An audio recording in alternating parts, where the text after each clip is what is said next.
we want to get straight to our lead story, the dramatic, and dramatic is the word, the courtroom testimony of former President Donald Trump. So he was on the stand for several hours yesterday in a New York State civil fraud trial. Trump strongly rejected claims that he inflated the value of his assets and repeatedly criticized the judge and the prosecutors. Robert Costa was there to hear it all. Bob, good morning to you. We keep hearing all day long, people have never seen anything like this before. Good morning, Gayle. It was indeed a day of high drama inside the courtroom where Trump openly took on the judge overseeing the case. Trump also acknowledged he did work on the valuations of his properties, days after his sons put much of that responsibility on accountants. Because it's a scam, and this is a case that should have never been brought. From the start of his contentious testimony, former President Donald Trump lashed out at Judge Arthur Engoron, the man who will determine the fate of Trump's business empire. Asked for yes or no answers by the New York State attorney, Trump often replied with winding monologues, with Judge Engoron directing him to stay on topic, saying this is not a political rally, this is a courtroom, telling Trump's lawyers, I beseech you to control him if you can. It may serve him well out there in the political world, but it does him no good in a legal courtroom. During a break, the former president exited the courtroom with one of the few quiet moments of the day. Trump, how's it going in there?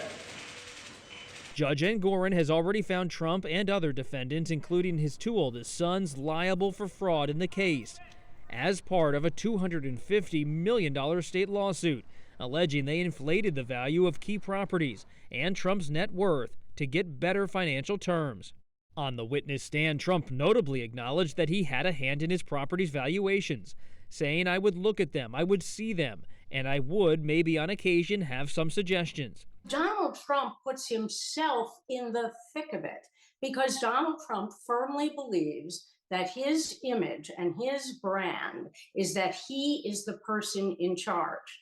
That does not help him in this case. Trump also testified he once lowered the valuation of a New York apartment he owns, but repeatedly said he believes his properties, like Mar-a-Lago, were undervalued, not overvalued. They had no idea what the numbers were. After the tense day, New York Attorney General Letitia James, who brought the lawsuit, maintained the former president committed consistent fraud. The numbers don't lie, and Mr. Trump obviously can engage in all of these distractions.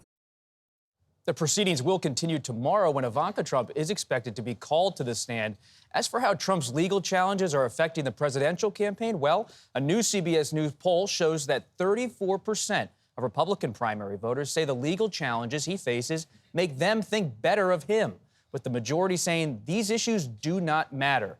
And Trump does remain the solid frontrunner in the race, leading his closest competitor by more than 40 points. What an amazing poll there. So 80% of Republican primary voters think that it either doesn't matter or it reflects favorably on him. It's an amazing thing. I think so too. What the judge was saying openly in court, that if the former president doesn't answer the questions, he can draw in a civil case a negative inference. In other words, conclude that it's not a good answer for Trump. I thought this, Bob. I'm so glad you're here, Bob, at the table. As you can tell, we're all glad you're here. Yeah. I've always thought it's unwise to take on the judge who's going to decide your case, number one.